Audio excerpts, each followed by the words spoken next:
Et je vous amène à notre dernier temps fort de la soirée, la nécessité absolue, je le disais en introduction, de renforcer la résilience des infrastructures dans le contexte de changement climatique.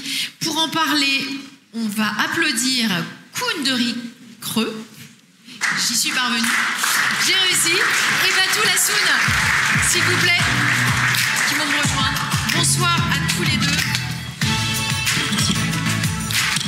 Des sols qui se craquellent, des températures brûlantes, des rivières à sec, des inondations qui redoublent d'intensité, des réfugiés climatiques qui ne sont plus une dystopie. Et les images dramatiques des inondations à Valence et plus récemment à Lanzarote sont encore dans tous les esprits. Je veux commencer par ces images-là, parce que l'enjeu inhérent à la résilience des infrastructures est votre terrain de jeu, Koen de Creux. Je précise que vous êtes donc le CEO France et Benelux d'Accenture. Batou Lassoun, on vous retrouve. Vous êtes la CEO de Salmon, un cabinet expert en prospective. Koen, cet enjeu inhérent à la résilience des infrastructures, il est donc essentiel et c'est votre terrain de jeu. Pourquoi le dérèglement climatique? Je disais en introduction, les canicules, la sécheresse, les inondations. Pourquoi est-ce que tout ça est de plus en plus catastrophique pour les populations? Qu'est-ce que vous observez au sein d'Accenture? Disons que la science montre très clairement, comme disait M. Picard, qu'il y a un lien direct entre le réchauffement et les événements majeurs climatologiques. Sécheresse, inondations, etc. Donc pas uniquement la température en moyenne, mais c'est surtout les pics qui ont un effet dévastateur. Je vous donne juste 3 exemples. Je vous en prie. À Dubaï, il y a quelques jours, quelques semaines, une semaine ou deux, il faisait 51,7 degrés. Avec donc un smog absolument invivable autour de la ville. Impossible, physiquement impossible de vivre là. Je vis en Suisse maintenant depuis une vingtaine d'années. En fait, il y a un village, Blatten, qui a été rayé de la carte. Je ne sais pas si ça fait les nouvelles en France. Oui, on l'a vu. Une montagne s'est effondrée, son glacier s'est effondré. Pouf, gone. Ouais.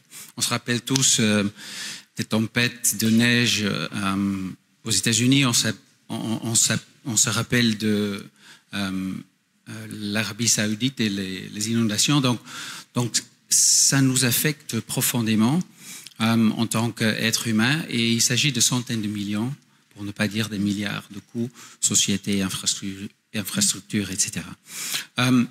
Pour cadrer ça un peu pour l'Europe et la France, donc on se dirige, ça change malheureusement, ça augmente vers 2,4 quelques degrés pour 2050. Ça a un impact absolument important pour tout ce qui est infrastructure. Infrastructure, ça doit durer 10 ans, centaines d'années.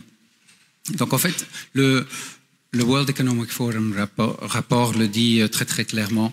En fait, on est maintenant obligé d'agir pour diminuer ce réchauffement. Plus, on doit absolument en fait prendre les mesures pour adapter.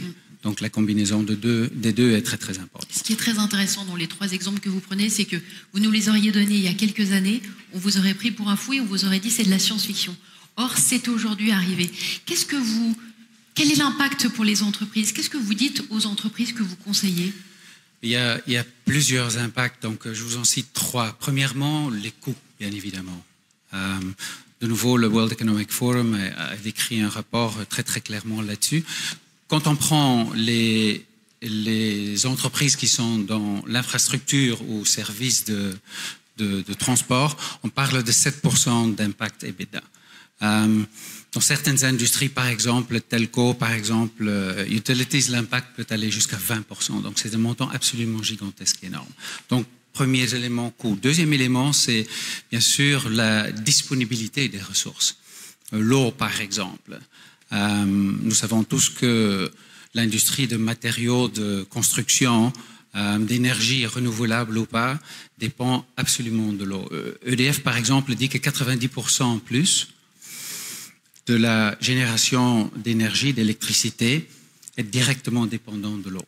Donc il ne s'agit pas uniquement de coûts, il s'agit vraiment de problèmes d'approvisionnement.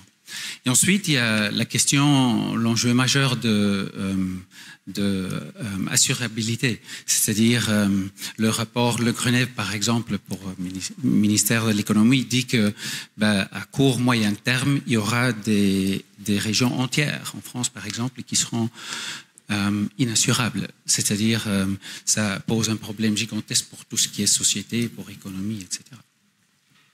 On vient de voir les conséquences économiques à l'instant.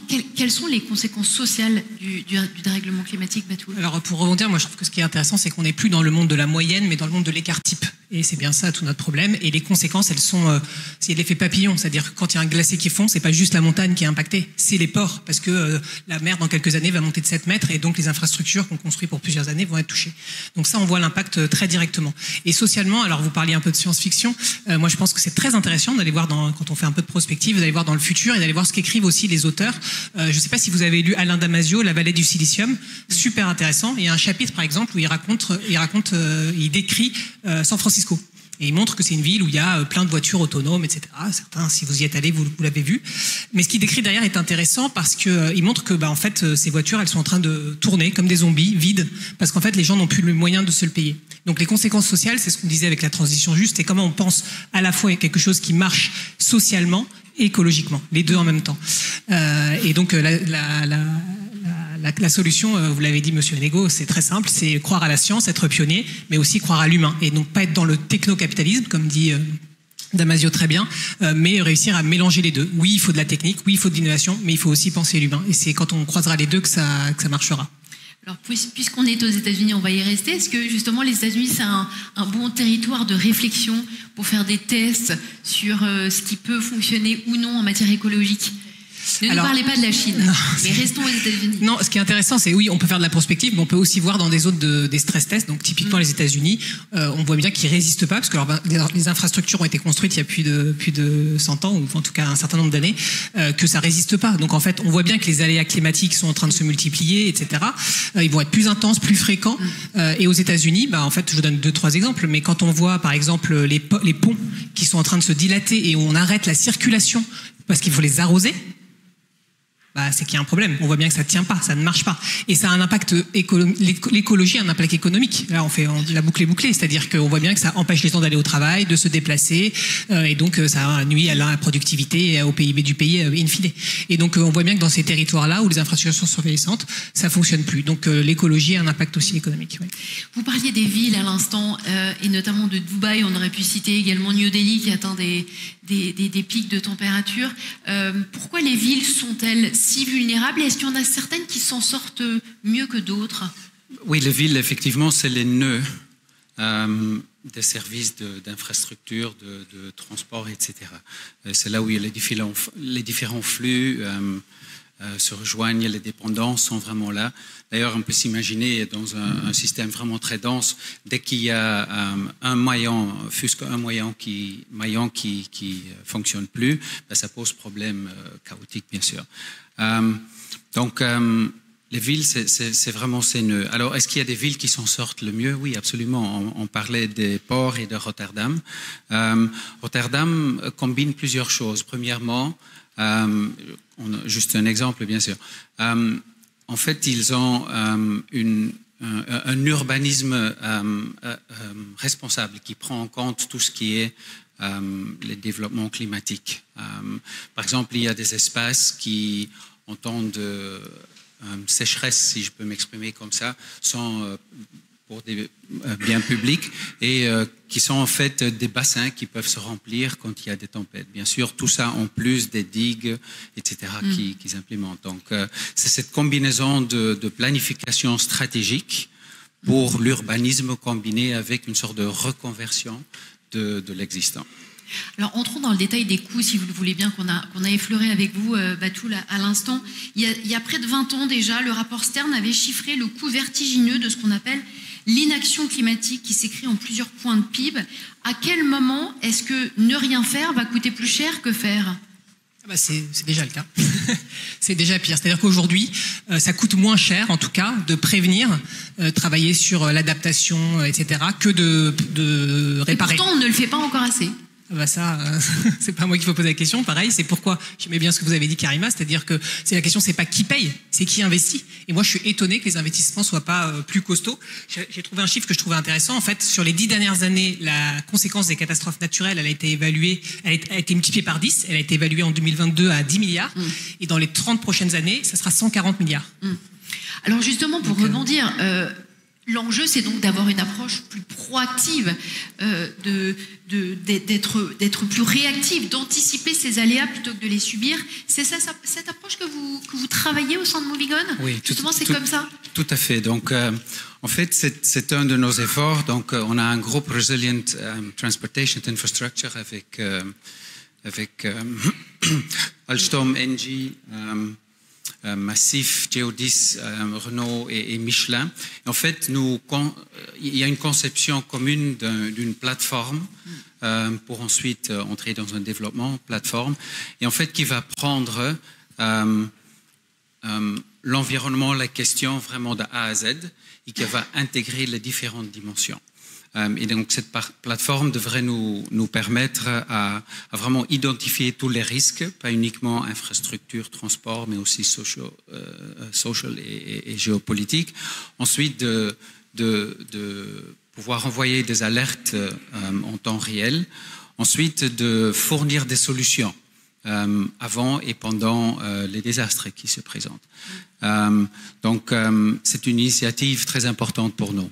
Nous sommes au stade de pilotage, c'est-à-dire nous avons identifié une région en Espagne, nord de l'Espagne, on a modélisé tous les flux, les infrastructures, etc.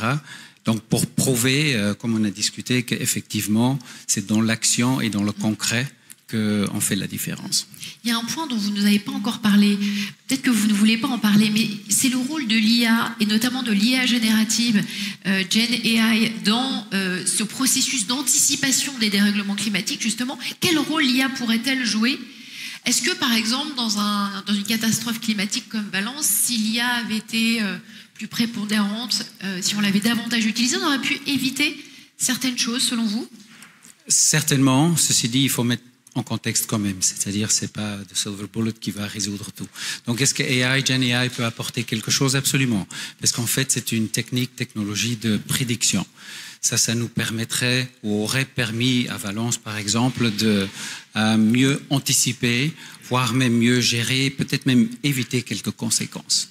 Donc c'est une technologie qui en fait combine bien sûr les analyses, mais aussi les solutions proactives aux problèmes. Et cette proactivité immédiate, c'est-à-dire quand il y a un problème qui se pose, quelles sont les réactions immédiates en temps réel. Pour la petite anecdote, à Valence, le gouvernement espagnol avait effectivement lancé Code Rouge. Ceci dit, la communication et ensuite les actions pendant le désastre n'ont pas suivi. Et c'est là la combinaison d'une plateforme dont on a parlé tout à l'heure avec l'AI générative peut fournir des solutions.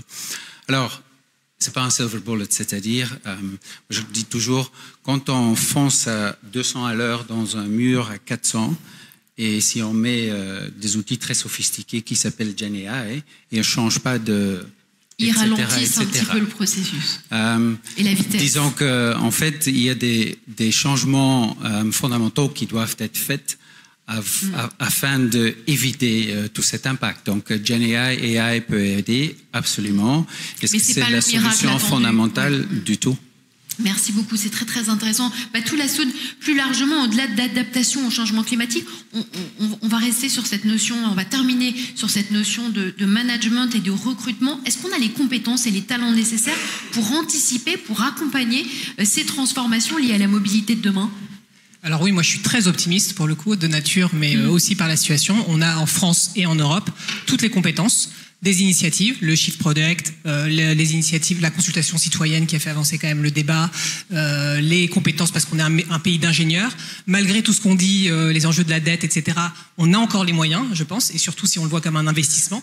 Donc je pense que toutes les conditions sont réunies pour qu'on puisse avancer, à condition de travailler sur collectivement et qu'on arrive à les coopérations comme Moving On sont un bon exemple et qu'on ait la possibilité d'avoir cette vision partagée. Votre regard sur ce que vient de dire Batoul, est-ce que vous travaillez, vous co-construisez justement des méthodes, des stratégies RH qui permettent de développer ces compétences précises? Oui.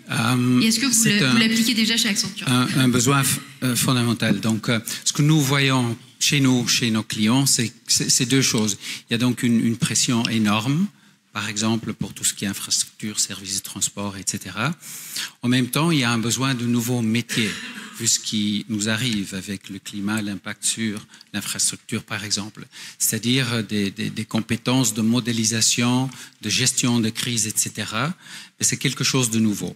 Et donc, on y investit vraiment énormément. Nous sommes une entreprise de 800 000 personnes, 65 milliards. Et on a décidé il y a un an de vraiment investir de façon substantielle dans tout ce qui est AI, Gen AI, vous le mentionnez. Parce que nous pensons que ça peut être un outil important lors de la transformation avec et chez nos clients. Et donc pour pouvoir créer ces compétences nécessaires à une échelle de 100 000 personnes en 6 mois, nous avons développé donc une offre, une plateforme, LearnVantage. C'est un investissement significatif, donc ça monte à 1 milliard sur plusieurs années. Et ça comporte donc une plateforme, du contenu. On travaille avec les Coursera, etc. de ce monde. Et ensuite, on a un écosystème avec nos partenaires en tech, des universités, etc. Donc, cette notion de compétence et de vraiment, on a parlé de scaling, est absolument importante pour nous. Et we eat our own dog food, comme on dit. Et je pense qu'un point qui est important, c'est aussi de se dire que quand on va à l'école, aujourd'hui, d'obtenir un diplôme, c'est plus un passeport valable à vie, c'est juste un visa. Et il faut régulièrement le réactualiser. Et donc, oui, du upskilling, du reskilling des gens dans vos entreprises pour rester à la page et pouvoir rester optimiste. Merci beaucoup à tous les deux. Je crois qu'on peut vous applaudir chaleureusement. Merci de m'avoir aidé à respecter le temps.